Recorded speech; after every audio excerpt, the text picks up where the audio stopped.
Hey everybody, welcome back to my channel. It is Tuesday, January 23rd of 2024, and today I'm going to be talking about the godly woman. Now this is something I struggle with. I listen to worldly music. I don't always dress the most modest, but we'll be talking about some of that in the video, and I'm actually going to start with 2 Corinthians 10:5.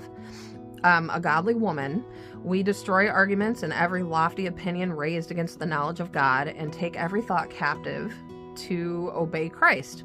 So what are some examples of this? According to Christianity.com, choosing what you allow to take root in your mind. Now, this is a learning process because if you have a mental illness, it's going to be a slippery slope. Sometimes it can influence your thoughts. Like depression, for example, you can become rather hopeless and your thoughts become dark. And back in my 20s, I had a really poor attitude when I was depressed, and I never could seem to get better. And now that it's like this last time I had depression, I always had this drive to get better. And I did. I got better a lot faster than I normally do. So attitude is everything, guys. A godly woman watches what she says. James 3:8. But no human being can tame the tongue. It is a restless evil full of deadly poison. Yes, gossip. Gossip and speaking ill of others. This is where I struggle. I've been known to be a little gossipy. There's a person in particular lately that I've been speaking a little ill of. And I feel like, in a way, I have a right to be frustrated, but it's not nice to talk about people. You shouldn't do it. Like, don't add to the fire. Swearing's another one. I think I've gotten better about swearing, especially because I've got a little autistic boy that is like literally the swear police. And having kids, you gotta kind of watch your language anyway, right? And like, what can we do to help us with this? I found this on christiancounseling.com. Pray that God would give you an awareness, consciousness of your words. I'm going to say it again. Pray that God would give you an awareness, consciousness of your words. So be self-aware. There's nothing more worldly than a person who doesn't recognize their actions. And it kind of seems like the person that I've been the most frustrated with had no self-awareness. And it's really frustrating. And that kind of leads me to talk about the Karen. Don't be a Karen. If you really got to complain, be kind. Working in customer service, if I get yelled at, I walk away and go grab a supervisor. I don't let people talk to me like that. And I certainly don't want to be that kind of person either. Jesus said in Matthew 15 through 18, don't you see that whatever enters the mouth goes into the stomach and then out of the body? But the things that come out of the mouth come from the heart, and these make a man unclean. Yeah, the things you say come from the heart. So, speak of grace. Compliment the younger ladies. I wrote that down. I think younger girls are at a big disadvantage right now. There is a lot of hate towards the younger generation. And there always is. I think it's always been that way. Millennials went through it. Gen X went through it. And, this includes the religious community. And when I think of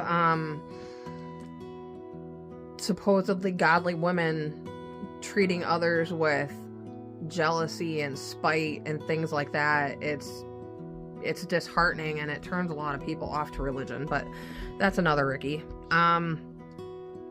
I know, like, when I was younger in high school and stuff, I was a little heavy.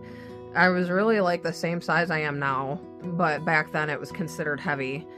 And then when I got into like wicked good shape, people, particularly women, were extremely, extremely cruel. And I did take it to heart, and I punished myself, and I harmed myself because I thought I wasn't worthy. So you need to be careful. You need to be really, really careful about how you treat younger girls. So another thing that we can do is dress modestly. 1 Timothy 2:9 through 10. In like manner also, that the woman adorn themselves in modest apparel with propriety and moderation, not with braided hair or gold pearls or costly clothing, but which is proper for women professing godliness with good works. So yeah, I'm wearing braids in my hair today, so I guess that's not very godly. But I mean, I'm interested to know more about the braid thing. So the Amish still do this, and they also highly value good works. So when I read this verse, it reminded me a lot of the Amish. I went to visit them back in October, and it was like a really cool experience. Let's see. What did I say about the Amish? I was very inspired by their culture. The women are not without fashion. They're very stylish. Like, their dresses have a really cool silhouette. They complimented me on my purple pants, and I bought some Amish dresses. I've just been too scared to wear them. I don't know. Yeah, and they wear head coverings too, which I thought was really cool. I'd like to learn more about the Amish. I think they're neat. So let's see. Oh, a godly woman is virtuous. I'm not going to go all through Proverbs 31, 10 through 31. I just picked a couple of things for time's sake. Some of the things that like stuck out to me a little bit.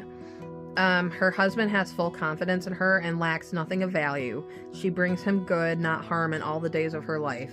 I'm not gonna lie. Sometimes I think my husband doesn't know what to do with me, but that's something I could work on, I suppose. Maybe I'll put a star next to that one. She considers, ooh, this is a really good one. Verse 16. She considers a field and buys it out of her earnings, and she plants a vineyard.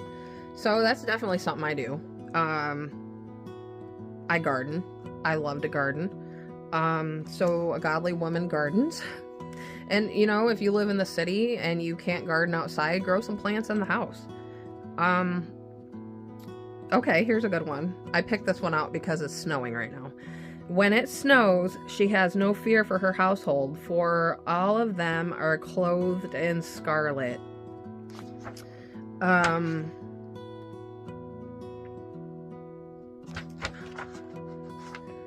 Let's see. She watches over the affairs of the household and does not eat from the bread of idleness. Oh, I'm guilty of that. I can be so lazy and not get housework done. And then verse 30, charm is deceptive and beauty is fleeting, but a woman who fears the Lord is to be praised. So most importantly, a godly woman fears the Lord. And finally, Proverbs 14:1, a wise woman builds her house while a foolish woman tears hers down with her own hands. Well, that's all I wrote about godly women. I'm gonna, I got my little red head covering on today, and I'm gonna go to work, maybe talk to the boss about wearing skirts. I don't know. We'll see. But if you guys have anything to add, just let me know, and you all have a wonderful day. Bye.